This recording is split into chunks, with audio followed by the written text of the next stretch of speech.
వక్రీకరిస్తూ చిల్లువలు పలువులు చేస్తూ ఈ విధంగా ఇలాంటి దోషణలకు పాల్పడడం ఎంతవరకు సమంజసమని నేను అడుగుతూ ఉన్నాను.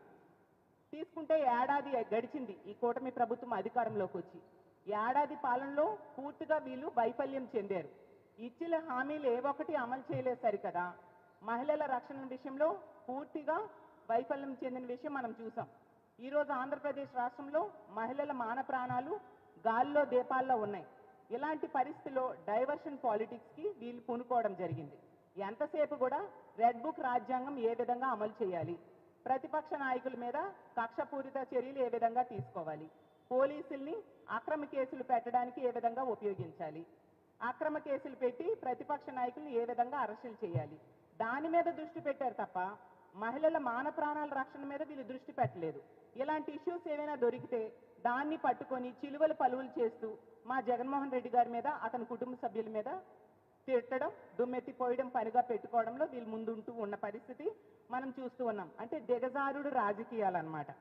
వీళ్ళ వైఫల్యాలను కప్పుపుచ్చుకోవడానికి ఇలాంటి దిగజారుడు రాజకీయాలకి వీళ్ళు పూనుకోవడం ఎంతవరకు సమంజసమని నేను అడుగుతున్నాను.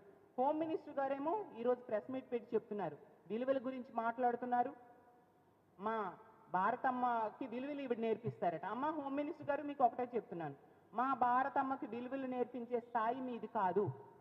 మా భారతమ్మ గురించి మీకేం తెలుసు? ముందు మీరు విలువలు నేర్పించడం మీద దృష్టి పెట్టకుండా మీ బాధ్యతలు నిర్వర్తించడం మీద దృష్టి పెడితే బాగుంటుందమ్మా. ఎందుకంటే ఇప్పుడే చూసాం అనంతపురంలో ఘోరంగా ఇంటర్ విద్యార్థిని దారుణ హత్యకు గురైంది. 7 రోజుల క్రితమే వాళ్ళు కంప్లైంట్ ఇచ్చారు. మీరు ఏం చేశారమ్మా 7 రోజులు? కనీసం ఎస్పీకేని అడిగారా? ఈ అమ్మాయి మీద మిస్ అయింది అని కంప్లైంట్ ఇచ్చారు, ఏమైంది అనేసి మీరు ఎంక్వైరీ చేశారా? చేస్తే ఇలాంటి దారుణ హత్యకు గురయ్యేది కాదు కదా. అదే ఉమ్మడి అనంతపురం జిల్లా, ఇప్పుడు సత్యసాయి జిల్లాలో 14 మంది టీడీపీ కార్యకర్తలు, 14 సంవత్సరాల దళిత మైనర్ బాలిక, మీ సామాజిక వర్గానికి చెందిన ఒక మైనర్ బాలిక ఎంత దారుణంగా అత్యాచారానికి గురి కాబడింది 6 నెలలుగా. మీరు ఏం చేశారమ్మా ఆ విషయంలో? కనీసం స్పందించారా? ఎన్ని సంఘటనలు జరుగుతూ ఉన్నాయమ్మా. మొన్ననే చూసాం వైఎస్ఆర్ కడప జిల్లాలో 3 సంవత్సరాల ముక్కు పచ్చలారని బాలికను అత్యాచారం చేసి హత్య చేసేస్తాడు ఒకడు. మీరు ఏం చేశారమ్మా? కనీసం స్పందించారా? ఈ కుటుంబాలన్నిటికీ ఎక్కడైనా ఏమాత్రం ధైర్యం చెప్పడం, ఓదార్చడం, ఒక ఆర్థిక భరోసా ఇవ్వడం మీరేమైనా చేశారా? అది ఏమీ చేయకుండా ఈ డైవర్షన్ పాలిటిక్స్ పట్టుకొని మీరు మా భారతమ్మకు విలువలు నేర్పిస్తారా? మీకు అసలు విలువలు నేర్పించే అర్హత మీకు ఉందా అని నేను అడుగుతున్నాను. ఎంతసేపు డైవర్షన్ పాలిటిక్స్. ఈ ఇష్యూలో తీసుకుంటే మాట్లాడిన జర్నలిస్ట్ అనే వ్యక్తి అతను వ్యాఖ్యలు వెనక్కి తీసుకోవడం జరిగింది, అలాగే క్షమించమని అడగడం జరిగింది, అలాగే సాక్షి టీవీ కూడా దీని మీద ఖండన రిలీజ్ చేయడం జరిగింది. అయినా కూడా దీన్ని ఎందుకు పెద్దది చేస్తున్నారు? మీ బాధ్యతలు సక్రమంగా నిర్వర్తించడం మీద దృష్టి పెట్టండి. అసలు విలువల గురించి మాట్లాడుతున్నారు. ఎన్నికల టైంలో, ఎన్నికల ముందు, ఎన్నికల తర్వాత మీరు మాట్లాడిన మాటలు, మీరు మహిళల్ని కించపరుస్తూ మాట్లాడిన మాటలు అందరూ విన్నాం. మరి దానికి మీరు క్షమాపణ చెప్పాలి కదా. ముందు ఆ వ్యాఖ్యలకి క్షమాపణ చెప్పి అప్పుడు మాట్లాడండి. మీరు మా విజయమ్మ గారి మీద, అలాగే మా భారతమ్మ గారి మీద మీరు ఎంత ఘోరంగా మాట్లాడారనేది ఈ రాష్ట్ర ప్రజలందరూ కూడా విన్నారు. ఆ మాటలకి క్షమాపణ చెప్పి ముందు అప్పుడు మీరు మాట్లాడండి. అలాగే తీసుకుంటే అడుగడుగునా కూడా ఈరోజు తీసుకుంటే రాష్ట్రంలో భద్రత గాలికి వదిలేశారు.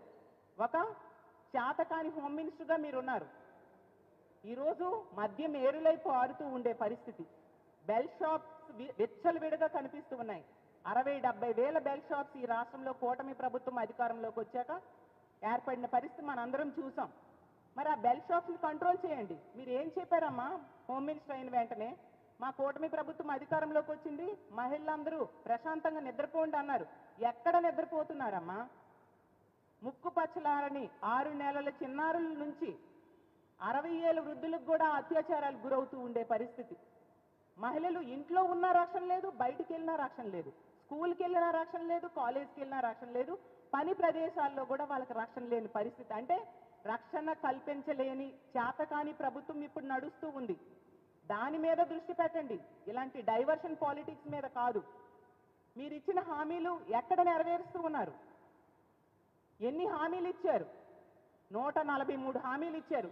ఏ ఒక్క హామీ అయినా నెరవేర్చారా? దాని మీద అసలు దృష్టి పెట్టారా? ముఖ్యమంత్రి గారు కానీ, మంత్రులు కానీ, డిప్యూటీ సీఎం గారు కానీ, హోమ్ మినిస్టర్ గారు కానీ దృష్టి పెట్టారా? గంజాయి 100 రోజుల్లో రూపుమాపుతామని హోమ్ మినిస్టర్ గారు, అలాగే విద్యాశాఖ మంత్రి అయిన లోకేష్ గారు చెప్పారు. ఎక్కడ రూపుమాపారు గంజాయి? విడిగా దొరుకుతుంది. హోమ్ మినిస్టర్ గారు సొంత జిల్లా అయిన ఉమ్మడి విశాఖపట్నం జిల్లాలోనే గంజాయి ప్రొడక్షన్ జరుగుతూ ఉండే పరిస్థితి మనం చూస్తూ ఉన్నాం. హోమ్ మినిస్టర్ గారి సొంత నియోజకవర్గం ద్వారా ఆ నియోజకవర్గం మీదుగా గంజాయి రవాణా జరుగుతూ ఉండే పరిస్థితి మనం వింటూ ఉన్నాం.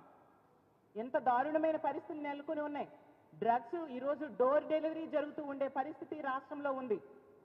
అంత దారుణంగా మద్యం, గంజాయి, డ్రగ్స్ విచ్చలవిడిగా దొరుకుతూ ఉంటే మీరు ఎందుకు స్పందించట్లేదు? వాటన్నిటి మీద వదిలేసి ఇలా ప్రెస్ మీట్స్ పెట్టడం, స్టేట్మెంట్స్ ఇవ్వడం, ప్రతిపక్ష నాయకుడైన జగన్మోహన్ రెడ్డి గారిని, అతని కుటుంబ సభ్యుల్ని దుమ్మెత్తిపోయడం, ఇదేనా మీకు ఇచ్చిన బాధ్యత? మీరు చేయాల్సిన విధులు ఇవా? హోమ్ మినిస్టర్ గారు కేసులు పెడతారా? మీకు అలవాటే కదా ప్రతిపక్ష నాయకుల మీద అక్రమ కేసులు పెట్టి అరెస్టులు చేయడం మీకు అలవాటే కదా. అంతకంటే మీరు ఏం చేయగలరు? మీ విధులు ఎక్కడ సక్రమంగా నిర్వర్తిస్తూ ఉన్నారు? అసలు మహిళలను గౌరవించడంలో, మహిళల సాధికారతకు పెద్దపీట వేయడంలో మా జగన్మోహన్ రెడ్డి గారు ఎప్పుడూ ముందుంటారు. వాళ్ళకి ఆర్థికంగా, సామాజికంగా, రాజకీయంగా ఉన్నత స్థానంలో కూర్చోబెట్టడానికి తను ముఖ్యమంత్రిగా పనిచేసిన 5 ఏళ్ళు కూడా ఎంతగానో కృషి చేశారు. అతను ప్రవేశపెట్టిన 11 పథకాలు మహిళల కోసమే ప్రవేశపెట్టడమే కాకుండా, మహిళలకి ఉన్నత స్థానంలో కూర్చోబెట్టడమే కాకుండా, అతను 32 లక్షల ఇళ్ల పట్టాలు మహిళల పేరుని ఇచ్చారు. 22 లక్షల ఇల్లు కట్టివ్వడం జరిగింది. అంత చక్కగా మహిళా సాధికారత కోసం కృషి చేశారు. మహిళలు రాజకీయంగా ఉన్నత స్థానాల్లో కూర్చోబెట్టడమే కాకుండా, ఇచ్చిన నామినేటెడ్ పదవుల్లో, నామినేటెడ్ వర్క్స్లో 50% మహిళలకే అవకాశాలు ఆ రోజు జగన్మోహన్ రెడ్డి గారు ఇవ్వడం జరిగింది. అమ్మఒడి అనే పథకం, డ్రాప్ అవుట్స్ని తగ్గించడం కోసం అమ్మఒడి పథకాన్ని ప్రవేశపెట్టి స్కూల్కి వెళ్ళే పిల్లల తల్లి అకౌంట్స్లో వేస్తూ తల్లిలకి అంత గౌరవం ఇచ్చారు. జగనన్న విద్యా దీవెన, వసతి దీవెన, అలాగే తీసుకుంటే ఏ వర్క్ ఇచ్చినా కూడా అది మహిళల పేరుతో ఇస్తూ అంత చక్కగా మహిళలకు పెద్దపీట వేస్తూ అతను పరిపాలన చేయడమే కాకుండా మహిళా రక్షణకు పెద్దపీట వేస్తూ దిశ వ్యవస్థను తీసుకొచ్చారు. దిశ యాప్ అనేది మన అందరము చూసాము. జగనన్న పరిపాలించిన 5 ఏళ్ళు కూడా దిశ యాప్ను ఉపయోగించుకొని 1,30,00,000 మంది ఆ యాప్ని డౌన్లోడ్ చేసుకున్నారు. ఎంతో మంది మహిళలు దిశ యాప్ను ఉపయోగించుకొని రక్షణ పొందడం జరిగింది. SOS బటన్ నొక్కిన 10 నిమిషాల్లో పోలీసులు వచ్చి రక్షించిన పరిస్థితులు మనం చూసాం. ఈరోజు ఏది ఆ మహిళల రక్షణ? ఈరోజు మహిళల రక్షణ మీరు గాలి కొదిలేసి, ఏదో డిబేట్లో జరిగిన అంశాన్ని వాళ్ళు క్షమాపణ అడిగాక కూడా ఇలా డైవర్ట్ చేస్తూ, ఇలా వక్రీకరిస్తూ